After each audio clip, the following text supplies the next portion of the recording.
광주와 전남에서 코로나19 산발적 감염이 지속되고 있습니다. 전국지방분권협의회가 광주 김대중 컨벤션센터에서 회의를 열고 자치분권 강화를 촉구했습니다. 광주 시민들은 현대자동차 캐스퍼를 취득세 부담 없이 살 수 있게 됐습니다. 완연한 가을로 접어들면서 광주와 전남 지역은 오는 21일 첫 단풍이 보일 것으로 전망됩니다. 시청자 여러분 안녕하십니까? TBS 광주 전남권 뉴스입니다. 광주와 전남에서 코로나19 산발적 감염이 지속되고 있습니다. 광주에서는 광산구 소재 건설 현장과 타 지역 확진자 접촉, 서구청과 동구 의료기관 등에서 확진자가 이어지고 있습니다. 전남은 결혼식 전 피로연 행사 등 일부 방역 수칙을 완화할 방침입니다. 다만 가을 행락철과 외국인 감염 등 위험 요인이 산적해 있는 만큼 안심할 단계는 아니라고 방역당국은 선을 그었습니다. 전국지방분권협의회가 광주 김대중 컨벤션센터에서 회의를 열고 자치분권 강화를 촉구했습니다. 참석자들은 주민투표법과 주민소환법 등 관련 법안 통과와 대선 예비 후보들의 국정과제 천명, 지방분권 개헌 완성 대선 공약 채택 등이 담긴 결의문을 채택했습니다. 한편 전국지방분권협의회는 2017년 지방분권을 통한 지방자치 실현을 위해 발족했으며 17개 광역시도와 86개 기초시군구가 참여하고 있습니다. 광주 시민들은 현대자동차 캐스퍼를 취득세 부담 없이 살 수 있게 됐습니다. 이용섭 광주시장은 기자들과 간담회에서 캐스퍼 구매 시 발생하는 취득세를 광주시에서 전액 부담하기로 했다고 밝혔습니다. 취득세는 취득가액의 4%로 경차는 50만 원 한도에서 감면받을 수 있습니다. 캐스퍼의 경우 기본 사양이 대당 1,370만 원, 풀옵션은 2,130만 원으로 광주 시민은 차량 사양에 따라 5만 4천 원에서 35만 2천 원의 감면 혜택을 받을 수 있습니다. 한편 현재까지 캐스퍼 사전 예약 대수는 2만 7천여 대로 연간 판매 목표치를 일찌감치 넘어선 상태입니다.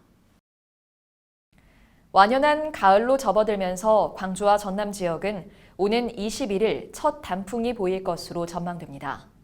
민간 기상정보업체 K웨더 등에 따르면 올해 첫 단풍 시기는 평년보다 1에서 3일, 단풍 절정은 2에서 4일 늦어질 것으로 예상됐습니다.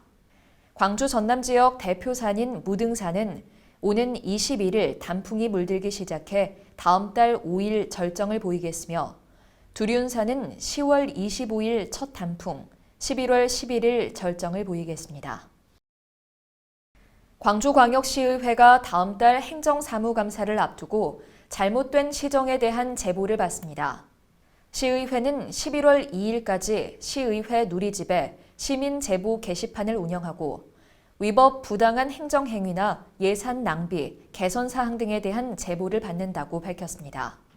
시의회는 제보 내용을 검토해 다음 달 3일부터 16일 동안 열리는 행정사무감사에 반영하거나 의정활동 자료로 활용할 계획입니다. 광주시가 2040 광주교통 미래비전 선포식을 열고 광주교통의 미래비전과 과제를 발표했습니다. 시는 2040년까지 도시철도와 시내버스, 자전거와 개인형 이동장치, 보행이 연계되고 자전거와 보행이 우선시되는 대중교통체계로 전환하겠다고 밝혔습니다. 이에 현재 27%에 머무는 대중교통 수송 분담률을 도시철도 2호선 개통 이후에는 36%까지 끌어올려 2040년에 대중 녹색교통 분담률 50%를 달성한다는 계획입니다. 코로나19 여파로 올해 광주 지역 119 구급 출동이 크게 증가한 것으로 나타났습니다. 광주시 소방안전본부에 따르면 올해 9월 말까지 화재는 9.7%, 구조는 5.8%로 지난해보다 감소한 반면 구급 또는 생활안전 활동 건수는 각각 21.2%와 12.1% 증가한 것으로 조사됐습니다. 특히 코로나19 확진자와 고열과 기침 등 의심 환자, 예방접종 환자와 해외 입국자 등 모두 1,776명이 코로나19 관련으로 병원이나 격리시설에 이송됐습니다. 우리나라 최초의 섬 전담기관인 한국섬진흥원이 목포 사막도에서 출범식을 갖고 공식 개원했습니다. 출범식에는 전해철 행정안전부 장관과 김영록 전남도지사, 오동호 한국섬진흥원장과 섬 주민 등이 참석했습니다. 한편 한국섬진흥원은 전남도와 목포시의 세계 최초 섬의 날 제정 제안과 제1회 섬의 날 행사 개최 등의 노력을 평가받아 지난 4월 사막도 유치가 확정된 바 있습니다. 시청해주신 여러분 고맙습니다.